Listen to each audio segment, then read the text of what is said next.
সঁচাকৈ পৰিৱেশটো কিন্তু একদম বৈকুণ্ঠপুৰী বুলি আমি যিটো মানে অনুমান কৰোঁ সেই পৰিৱেশটো ইয়াত মই দেখিছোঁ আৰু মই প্ৰথমতেই সেই দুজন পুৰোধা ব্যক্তি যি গুৰুজনাৰ যি আদৰ্শ তাক ধৰি ৰাখিবৰ কাৰণে 1928 চনত প্ৰয়াস কৰিছিলে 1930 চনৰ পৰা আজি 94 সংখ্যক এই শ্ৰীমন্ত শংকৰ সংঘৰ যি অধিৱেশন তেওঁলোকে একাদ্ৰীক্ৰমে নিৰবিচ্ছিন্নভাৱে তেওঁলোকে ইমান সুচাৰুৰূপে পৰিচালনা কৰিছে উদ্যোক্তা মন্ত্ৰী মণ্ডলীলৈও মই মানে শ্ৰদ্ধা জ্ঞাপন কৰিছোঁ গুৰুজনাৰ যিটো আদৰ্শ সমন্বয় একতা ভাতৃত্ববোধ আমাৰ মাজত যিটো একতাৰ এনাজৰীৰে সকলোকে কোনো উচ্চ নিচ নাথাকি বিচাৰ নকৰি মানৱ ধৰ্মক তেওঁ যিটো চৰ্চা কৰিছিল সেই চৰ্চাটোক আজি ইয়াত মই প্ৰতিফলিত হোৱা দেখিছোঁ মই আশা ৰাখিছোঁ শ্ৰীমন্ত শংকৰ সংঘৰ এই প্ৰয়াসে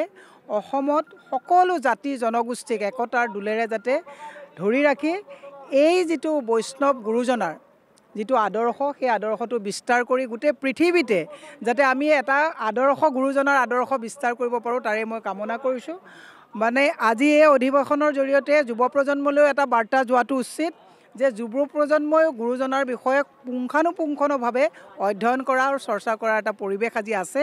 ইতিমধ্যে চৰ্চা গৃহতো গৈছোঁ তাত চৰ্চা চলি আছে গুৰুজনাৰ বিষয়ে গুৰুজনাৰ আদৰ্শ আৰু নীতি যাতে সৰুগত কৰি অসম বৃহত্তৰ অসমত যাতে আমি মানে এটা সমতাৰ এনাজৰীয়া একতাৰ এনাজৰীয়া থাকিব পাৰোঁ তাৰে মই আজি সেৱা জনাইছোঁ গুৰুজনাৰ শ্ৰীচৰণত অত্যাধুনিক চিকিৎসা পদ্ধতি আৰু কাৰিকৰী কৌশলেৰে সমৃদ্ধ হৈ ৰাইজৰ সেৱাত মুকলি হ'ল JNSM পলিক্লিনিক কাম diagnostic centre and multi speciality hospital